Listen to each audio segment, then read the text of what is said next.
하루에도 수백 개씩 쏟아지는 경제 뉴스들. 복잡하고 재미없고 깊이가 없어서 실망하셨습니까?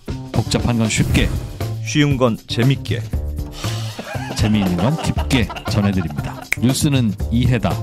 언더스탠딩. 유튜브에서 언더스탠딩을 검색하세요. 좋아요 안 누른 당신 부끄럽군요. 구독 누르세요. 자, 다시 분위기 바꿔서 네. 백브리핑의 김상훈 기자 네. 모셨습니다. 어서 오십시오. 네, 안녕하세요. 김상훈입니다. 네. 김상훈 기자 팬들이 많아지고 있어. 잘생겼잖아요, 게다가. 원래는 내 팬이었던 것 같아. 그러니까 안승찬 기자 팬은 네, 그냥 네. 유지되는 것 같은데 네. 내 팬이 김상훈 기자한테 자꾸 가는 왜? 느낌이 왜? 들어요. 왜? 아니, 표가 그로 흐르는 것 같아. 제발 그랬으면 좋겠네요. 김상훈 기자 아주 좋아요. 화면도 잘 받고. 감사합니다. 우아한 느낌의 네. 흐트러짐이 없잖아. 그렇게 맨날 질문도 하고 우리한테. 오늘 왜 이렇게 띄워주시는 거죠? 오늘은 무슨 얘기입니까? 네. 네, 오늘은 퀵커머스 얘기를 조금 들고 왔는데 네. 퀵커머스. 다크스토어라는 말을 들어보신 적이 있나요? 다크 스토어? 네. 어두운 가게인가요? 어두운 다크나이트랑 가게. 조금 비슷한 느낌인데 네. 보이지 않는 가게 뭐 네. 이렇게 직역을 할 수 있을 것 같은데 최근에 이 다크스토어라는 게 유통업계에서 조금 화두가 되고 있어서 예. 한번 준비를 해봤습니다. 비마트라고 사진을 잠깐 띄워주시겠어요? 네. 비마트. 그 대표적인 다크스토어 얘가 비마트인데 비마트는 아직 주문해서 모르시죠? 그냥 배달해 주는 거. 네. 주문하면 배달해 주는 거. 음식 맞습니다. 말고 물건 배달해 주는 거. 그렇죠. 음식 네. 말고 뭐 식자재, 뭐 네. 생필품 이런 것들 배달해 주는 서비스인데 네. 이게 그 용산에 있는 비마트 사진이에요. 조금 이상한 게 좀 느껴지시죠? 가게가 좀 창고 같네요. 그렇죠. 가게 네. 이름 자체가 그냥 용산 물류센터예요. 마트가 아니라. 누가 봐도 마트처럼 안 보이잖아요. 그러네요. 네. 간판에도 용산 물류센터라고 나와 있기도 하고. 네.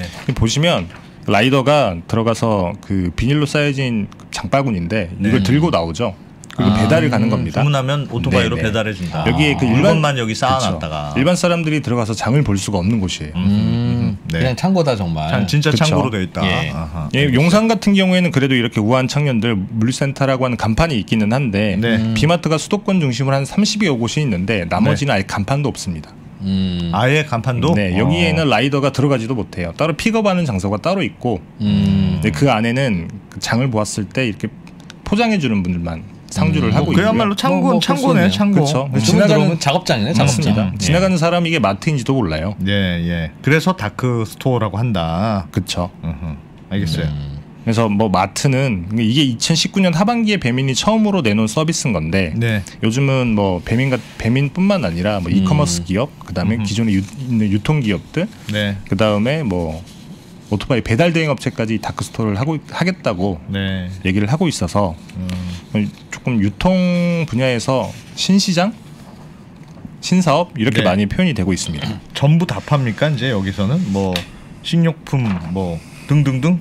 아직은 그렇게 전부 다 파는 정도는 아닌데 네. 비마트가 조금 많이 팔고 있기는 해요. 예. 그 파는 상품 품목이 한 7천여 개? 7,000원은 뭐 많네요. 굉장히 많죠. 여기 사진을 다시 한번 보여주시면 네. 품목이 보통 이런데요. 여기 옆에 제가 샐러드. 표시를 해놨죠. 계란, 과일 밀키트. 샐러드, 뭐 정육 수산 계란, 밀키트, 우유 유제품, 뭐 빵, 시리얼, 잼, 라면, 뭐 아이스크림 이런 것들이에요. 주로 다 먹는 거 관련된 것들이군요. 그쵸. 샴푸 뭐 이런 거나 샴푸. 그런 건 없고. 샴푸는 제가 있는지 정확히 모르겠네요. 여튼 보통은 알겠습니다. 저희가 슈퍼마켓에 가면 살 수 있는 것들, 편의점 네. 가면 살 수 있는 것들 이런 네. 품목들을 모아놨습니다. 네.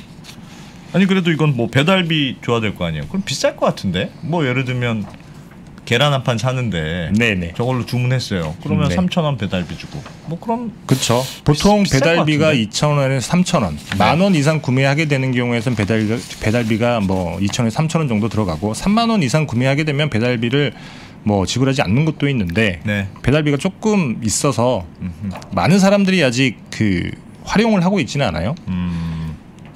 장사가 그렇게 많이 되는 건 아닌데 비마트 네. 같은 경우가 처음에 시작을 해서 지금 비마트가 가장 선두주자라고 할 수 있는데 네. 정확한 매출액은 아직 파악은 안 됩니다. 비마트에서 발표를 하지 않아서 예. 한 2천억 원 정도 된다고 해요. 예. 2019년에 200억 원 정도로 시작을 해서 지금 한 2년 새에 10배 정도 컸으니까 성장세는 굉장히 큰데 아직 규모 자체는 그렇게 크지 않습니다. 두 번째 주자가 요기요에서 운영하고 있는 요마트인데 요마트 같은 경우에 11개 정도 운영을 하고 있고 예. 뭐 2개 더하면 시장 규모가 3천억 원 정도다. 3천억 라고 원. 추정만 되고 있는 상황입니다. 여러 업체들이 진출은 하고 막 하기는 하는데 네네네. 뾰족하게 잘 되지는 않나 보네요. 아직은 그렇죠. 미래에는 잘 될 거라고 확신을 할 수 있어요? 다들 그럴 거라고 확신을 하고 그 막 투자를 건데. 뛰어들고 있는 상황이라고 보시면 지금 될 것 안 되는 같아요. 이유는 뭡니까? 아까 뭐 말씀드렸던 지금 아직까지는 배달비. 그러니까 편의점이랑 비싸다. 슈퍼는 사실 굉장히 가까이 있잖아요. 네, 저는 뭐 네. 편의점이나 슈퍼를 배달시킨다고 하는 걸 사실 잘 그 뭐랄까 네. 왜 그렇지라는 생각이 드는데 그 슈퍼 같은 경우에는 저희가 배달을 많이 시키기도 하잖아요. 네. 이런 것들이 여기서 할 수 있는 거죠. 동네 슈퍼는 배달해줘요. 뭐 이렇게 저희 와이프도 그렇게 이렇게 합니다. 몇 개 뭐 넣어주세요. 그러면 네네. 착착 넣어서 네. 착 배달해줘요. 나는 배달 한번 시켜보고 저희 아내는 배달을 따로 안 시킵니다. 남편이 하니까. 근데 나는 그렇지. 나도 누가 배달해 주는 것 좀 해보고 싶다 이거지. 근데 동네 마트 같은 경우에는 네. 사실 장보기 플랫폼이 없으니까 직접 가서 고르고 난 다음에 배달을 하는 거라고 하면 이거는 장 보는 것까지 플랫폼을 살 수 있는 그런데 배달비 때문에 아직까지는 조금 배달비 때문에 걸리는 가격이 왜냐면 여러 싼 걸 잠깐 팔잖아요. 먼저 말하면 안 돼. 말씀하십시오. 죄송합니다. 네. 배달비 3,000원 받아도 네네. 좀 품목이 싸면 네. 여러 개 시키면 그냥 모아서? 근데 편의점 가격 그대로 받나 봐요. 아직 가격은 뭐 천차만별이긴 한데 사실 편의점보다 가격이 쌀 수 있는 구조는 아닌 게 다크스토어 같은 경우에는 네. 사실 거주 지역이 임차료가 그렇게 싸진 않잖아요. 인근에 여기 있어야 물류센터를 되니까? 만들어야 되기도 하고 비용 자체가 조금 많이 들어가는 구조예요. 네. 이제 그러하다 보니 물론 그 번쩍 세일이라고 해서 비마트 뭐 그런 게 있던데 지금 사면 번쩍 세일이라고 하는 아까 뭐 사진에 뭐 그런 게 있는데 이렇게 세일을 하기는 하는데 네. 근데 전체적인 가격 자체는 그렇게 살 수가 없는 구조라. 가격도 안 싸. 안 될 것 같은데. 가격도 안 싸. 배달비도 받아. 그렇죠. 근데 많이 그거 해요? 안 되지. 근데 저희가 이해할 수 없는 그 MZ 세대의 네. 생활 행태라고 하는 게 사실 뭐 1인 가구도 많이 있기도 하고 주로 그렇기도 이용하는 하고. 층이 20대나 30대 초반 이 정도라고 해요. 누가 그 얘기는 들은 적 있어요. 그러니까 네. 비마트에서 주문했는데 소분을 많이 해서 판다는 거예요. 그래서 나는 얼마 사지도 않는데 아주 휴지 하나 이렇게도 뭐 파니까. 이렇게 작게만 해도 배달해 주니까 10,000원은 넘어야 되기는 해요. 조금 해도 뭐 그리고 이거는 뭐 20대가 주로 많이 한다고 해서 20대가 이런 거 낭비한다고 결론 내리면 안 돼요. 네. 그렇죠. 이런 게 있다는 걸 30대 이후는 몰라요. 맞습니다. 그래서 안 하는 거지. 그렇죠. 20대는 이것들 알긴 뭐 알겠지. 싸지도 않고 그 네. 슬리퍼 신고 갔다 오면 되는 걸 그걸 안 하고 있어? 라고 네. 생각하면 안 된다. 그리고 사실 최근에 코로나 팬데믹 때문에 밖에 나가는 걸 굉장히 좀 꺼리니까. 꺼려하는 사람들도 많아져서 해외에서도 그래서 최근에 이런 서비스가 굉장히 많이 나오고 있기는 해요. 아니 그러면 다크 스토어 대신 그냥 편의점에서 배달해 주면 되잖아요. 그럼 안 되나? 편의점에 기존에 있는 슈퍼 편의점에서 배달. 동네 실제로 편의점에서 다니는- 배달을 해줘요. 네. 사진을 잠깐 다시 한번 보여드리면 이게 지금 퀵커머스, 다크스토어 같은 경우에는 이렇게 네. 편의점처럼 물류 거점이 없는 이커머스 기업들은 사실 이런 그 소매점이 없잖아요. 예. 이런 애들이 만드는 거고 실제로 뭐 GS 리테일, 뭐 이마트 에브리데이, 예. 홈플러스 해준다는 거죠. 이미 앱 하고 깔면. 있습니다. 배달료는 다 3,000원 정도네요. 비슷비슷해요. 뭐 2,000원이기도 하고. 네네네. 아하. 이제 야. 그래서 이 편의점에서 이미 하고 있기 때문에 오히려 이쪽에서 다크스토어의 매출이 뭐 크지 않고 있는 거 아니냐. 라는 뭐 분석도 있기는 합니다. 다만 그 쿠팡 같은 경우에 조금 그 기존 그 유통업체들이 하는 배송 시간은 조금 길어요. GS 리테일은 1시간 정도. 네. 뭐 이마트 에브리데이는 아직 전국적으로 하고 있지는 않지만 네. 2시간에 3시간. 네. 가장 광범위하게 하고 있는 데가 홈플러스거든요. 네. 홈플러스는 홈플러스 익스프레스라고 하는 슈퍼마켓. 네. 여기 이걸 바탕으로 배송을 하는데 네. 1시간 정도 걸린다고요. 근데 1시간. 여기에 비하면 뭐 배달의 민족 비마트는 30에서 40분, 네. 요기요는 여기도 30에서 40분. 애매하다. 쿠팡은 야. 극단적으로 10분에서 15분. 10분에서 15분은 진짜 네. 금방 오긴 금방 오네요. 맞습니다. 쿠팡이 제일 잘하네. 그 돈이 안 될 것 같은데. 그래도 적자임에도 하는 거예요. 10분, 그렇죠. 15분으로 하려면 제 생각에는 오토바이 이렇게 배달 왔다 김구나 일로 와라 이렇게 안 되고 다 대기하고 있다가 맞습니다. 배달 오면 바로 가야 10분 내로 가지. 안 맞습니다. 그러면 10분 내로 못 갈 것 같은데. 그래서 실제로 쿠팡 같은 경우에는 지금 그 뭐 사업이 그렇게 크지 않고 시범 사업을 하고 있는데 송파에서 뭐 지난 6월에 시작을 했고 강동구랑 예. 강남에 세 곳밖에 없어요. 그래서 뭐 그렇긴 하지만 상주하는 배달 요원이 따로 있습니다. 직고용한 뭐 쿠팡 이츠 친구라고 하는 기다리고 있는 그쵸. 거예요 거기서. 그래서 주문이 들어오면 기다리고 있다가 바로 배송을 나가는 거예요. 그렇지 않으면 이 10분 15분이라고 하는 시간을 맞출 수가 없어서 보통 그 배달 대행업체에서는 픽을 하잖아요. 예. 픽을 해서 여러 개 묶어가지고 한꺼번에 배달을 가는 건데 네. 근데 배달료가 그렇게 싸지 않으니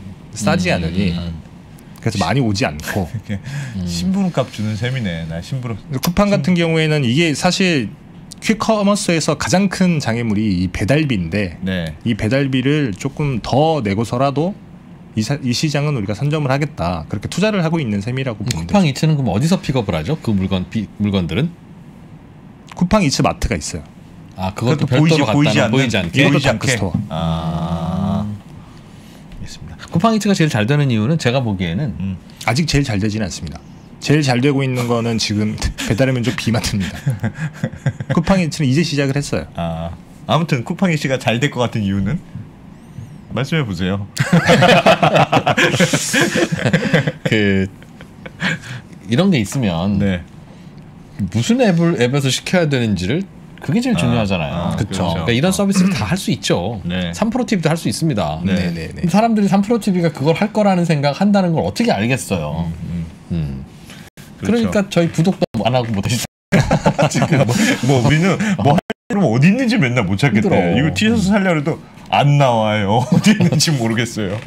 근데 왠지 모르게 편의점 같은 데서 누가 예를 들면 긴급하게 뭐가 좀 필요 반찬 거 좀 누가 네네. 배달해 줬으면 좋겠어. 네. 그때 뭐 어디서 할 것 같아요? 이마트 앱? 아니면 네이버 앱? 어디서 그냥 쿠팡은 쿠팡 그냥 음식 들어가는데. 배달을 제일 많이 쓰잖아요. 우리가 뭔가 그렇죠. 배달, 맞습니다. 배달 그렇죠. 이거 할 때는 그러니 사람들은 여기쯤에 가면 이것도 배달해 줄 것 같다는 생각이 자동으로 드는 거고 제일 어울리는 거예요. 네. 그래서 배민하고 쿠팡이츠 음식 배달하는 앱이 이 시장에서도 가장 잘 퍼질 그렇겠네. 것이다. 그리고 이건 그렇겠네. 규모의 경제가 되면 그렇죠. 바로 돌아가는 사업이니까 이걸 이마트가 할 수도 있고 GS 편의점이 할 수도 있고 할 수는 있으나 편의점 앱을 왜 깔지 내가? 그렇지. 뭐 그런 편의점 거죠. 앱이라는 건 깔아본 굳이 적이 왜? 없는 건 같네. 뭐 그런 거죠. 있는지도 그러니까 아는 모르겠네. 분들만 깔아서 쓰긴 쓰는 거예요. 그리고 아직은 비마트가 훨씬 더 잘 되고 있기는 하지만 뭐 네. 먼저 시작을 했기 때문이기도 하고 쿠팡 네. 같은 경우에는 사실 물류가 굉장히 잘 돼 있어요. 여기에 핵심은 사실 퀵커머스 핵심은 주문해서 바로 오기까지 시간을 줄이는 거잖아요. 그렇겠죠. 그러면 그 지근 거리에 제가 원하는 물건이 가 있어야 물건은 되는 미리 거예요. 갖다 놔야 돼. 그렇죠. 그래서 그래서 그렇지. 저 주문했는데 2천 공장에서 그때 이렇게 오면 안 되겠지. 맞습니다. 아하. 그래서 보통 저희가 이걸 얼마나 줄이느냐에 따라서 택배가 되기도 하고 새벽 배송이 되기도 하고 그다음에 당일 배송이 되기도 하고 퀵커머스가 되기도 하는 건데 쿠팡 같은 경우는 물류센터가 굉장히 잘 돼 있잖아요. 네. 이커머스 기업임에도 불구하고 네. 최근에 이걸 스마트 물류라고 얘기를 하는데 그러니까 뭐 빅데이터나 AI 이런 걸 분석을 해서 그때 이 시간에 어디에 뭐가 필요하다라고 하고 팔릴 있는 거다. 데이터가 잡혀 있으면 굉장히 효율적으로 물류를 운영을 할 수가 있는 예상하고 거죠. 그 근처까지 가 있어야 된다. 그쵸.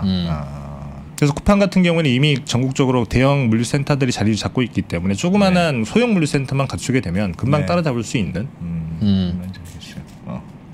알겠습니다. 해외의 경우는 어떻습니까? 이게 뭐 해외에도 이런 트렌드가 많이 있어요? 해외는 저희보다 훨씬 더 활발하게 조금 되고 있더라고요. 예. 저희는 뭐 잘 모르긴 하는데 이게 미국에서 그 고퍼프라는 기업이 있어요. 고퍼프? 고퍼프. 네. 이게 원래는 그 대학교 캠퍼스를 거점으로 해서 네. 대학생들이 바쁘니까 주변에 있는 편의점 상품을 30분 내에 배송하는 서비스를 하던 업체였는데 배송만 하던 업체였나 네, 보다. 네, 대신 사줍니다. 이런 업체였나 보다. 그렇죠. 뭐 근데 최근에는 뭐 그 알코올 주류 업체도 사서 주류도 배달을 하고 생필품도 배달을 하고. 그래서 예. 네, 2015년부터 서비스를 시작을 했는데 네. 최근에 그 기업 가치가 한 150억 달러, 17조 원 한국 돈으로. 와. 올해 한 10억 달러 정도의 투자 유치를 받았다고 하더라고요. 여기는 지금도 배달만 해주는 거예요? 그러니까 자기가 물건을 소싱하는 건 아니고 배달만 해주는. 여기는 다크 스토어랑 똑같은 거예요. 갖고 있는 그렇게 거겠죠. 확대가 된 소싱을 거군요. 하는 거죠. 배달료가 2달러래요, 2달러. 2달러? 2달러. 배달료가 2달러고 여기는 30분 안에 지금은 30분 안에 배달을 해줍니다. 우리 배달료도 만만치 않은 거죠. 미국 배달료하고 똑같으니. 그러네. 그렇죠. 그리고 또 뭐 그 조크르라고 하는 또 기업도 있어요. 예. 여기는 진짜 생긴 지 얼마 안 됐는데 네. 여기는 15분 만에 배달을 해줍니다. 네. 지난 3월에 창업을 했는데 네. 뭐 이번 달에 뭐 3천억 원 정도 투자 유치를 해서 지금은 기업 가치가 뭐 1조 원이 넘었다. 이것도 미국 회사예요? 이것도 미국 회사입니다. 조크르? 조크르? 조크르. 조크르? 이름 특이하네. 이름 뭐 조크르? 조크르? 그리고 또 그 배민의 최대 주주죠. 네. 딜리버리 히어로가 독일에서 고릴라스라고 하는 다크 스토어를 가지고 있기도 해요. 뭐요? 이름 고릴라스. 고릴라스? 여기는 자전거를 통해서 10분 안에 배달을 합니다. 이것도 지난해 5월에 창업을 해서 한 1년 만에 유니콘이 됐는데 네. 얼마를 번다는 얘기를 해줘야지 투자 받는다는 얘기만 가득해. 그게 사실 다 아직 못 스타트업들의 이게 그 정보 자체가 돈을 다 못 버는 거지. 돈을 벌든가 고객이 얼마나 늘고 있든가. 야, 우리랑 비슷하네. 돈을 못 벌고 있는 거. 사실 쿠팡도 그렇게 크지만 아직 돈을 못 벌고 있잖아요. 비슷한 거라고 돈을 보시면 못 되지 벌고 않을까. 뭐야? 쥐들이 백브리핑이야? 돈을 못 버니까 투자 유치를 계속 받는 거죠. 우리는 투자 유치도 안 되고 후드티도 안 팔리고 네. 구독도 안 해주고. 아하. 일본에도 오니고라고 하는 뭐 다크스토어 1호점이 최근에 생겼다고 얘기를 해요. 일본은 사실 트렌드 굉장히 느림에도 불구하고 예. 여기는 반경 1.5km 안에 미니 물류센터를 만들어 놓고 네. 자전거로 배달을 하는 서비스라고 합니다. 그러니까 하여튼 국제적으로 뭐 우리나라나 외국이나 다 이런 수요가 있긴 있는 그렇죠. 모양이네요. 팬데믹 때문에 아무래도 이런 수요가 조금 많이 당겨져서 왔다. 이렇게 평가들을 많이 하고 있습니다. 네. 그렇군요. 근데 이거 돈 벌고 막 어떻습니까? 사업하려면 이거는 될 것 같아요? 아니면 이러다 말 것 같아요? 건너야 될 산이 많을 것 같은데 너무 경쟁자가 많을 것 같아요. 맞습니다. 배달료라는 허들이 있는 데다가 가격도 싸게 팔 수도 없고 막 소분해서 판다면서요. 그렇죠. 그래서 일종의 사람들 귀찮음이 늘어나면 그냥 배달료로 지불한다. 제가 생각할 궁금한 수도 있고. 데이터는 네. 뭐 공개는 안 할 텐데 이 서비스를 자주 사용하는 사람들이 얼마나 습관적으로 사용하는지. 즉 이거는 처음 시작하기가 어려워서 그렇지 한번 요 배달 맛을 보면 이제 슬리퍼 신고 못 안 나가. 누워서 그냥 누워서 라는 거라면 희망을 걸고 이 비즈니스를 할 만하고. 그게 뭐 가장 중요하죠. 한두 번 재밌어서 해봤는데 이분 또 안 시키시네. 네, 그러니까요. 뭐 그런 거라면 이건 참 쉽지 않을 거다. 그쵸. 그런데 어떤 건 어느 쪽인지 궁금하네요. 그리고 사실 뭐 그 데이터는 매출액도 업체들이 밝히지 않아서 예. 사실 데이터를 저희가 확보하기는 쉽지는 않은데 또 네. 이런 문제도 있습니다. 사실 뭐 과자 예. 이런 것들은 사실 저희가 그 상품 자체가 너무 균질하기 때문에 네. 어디서 사든 별로 크게 상관이 없잖아요. 그렇죠. 근데 식료품 같은 경우에는 굉장히 허들이 높아요. 이게 신뢰라고 하는 게 생길 때까지 좋은 상품이 오느냐. 맞습니다. 그래서 인터넷으로 그 매출을 많이 올리는 대형마트가 홈플러스인데 네. 홈플러스가 한 매출이 20%? 네. 1조 원이 조금 넘는데 이게 다 온라인 매출 비중이에요. 근데 홈플러스가 어떻게 하냐 봤더니 홈플러스는 당일 배송이라는 걸 합니다. 네. 오후 2시까지 마감이 되면 네. 그날 배송이 되고 예. 그리고 오후 7시까지 마감을 하게 되면 자정전에 그 전달이 되는 방식으로 배달을 해주는데 네. 새벽 배송이랑 조금 다르기는 해요. 네. 여기는 새벽 배송을 하지 않고 왜 이렇게 했냐면 이게 상품이 신선해야 되는데 새벽 배송은 1시에도 오고 뭐 5시에도 오고 그리고 출근하는 때 바빠서 냉장고에 넣기도 힘드니까 예. 오히려 당일날 배송하는 게 훨씬 맞다. 아. 그리고 그렇지. 아침에 출근하려고 문 열었는데 그게 있어.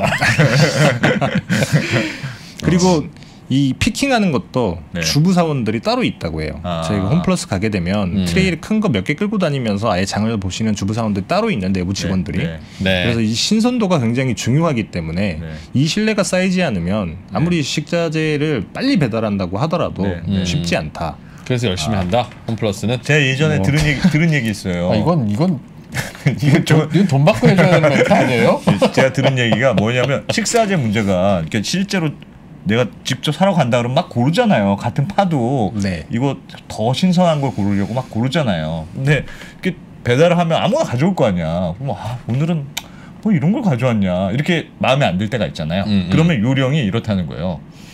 계속 전화를 한대. 전화를 해서 네. 처음에 집중적으로 오늘은 파 상태가 너무 안 좋은 것 같습니다.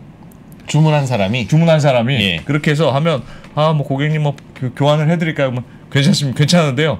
이거 정말 너무 별로인 것 같습니다. 아니면 또 한두 번 교환을 부탁합니다. 몇 번 해. 그러면 진상 블랙리스트에 올라간다. 그래서 이 사람 거는 할 때 좋은 것만 야 얘는 좋은 걸로 골라야 된다. 안 그러면 또 일을 우리 두고 번 한다. 진짜로 그렇게 블랙리스트를 적는다고 하더군요. 그래서 사실 컴플레인도 좀 해줘야 그렇죠. 기업들도 바짝 긴장하는 거겠죠. 근데 이런 얘기 해주면 안 되는데 혼나겠다.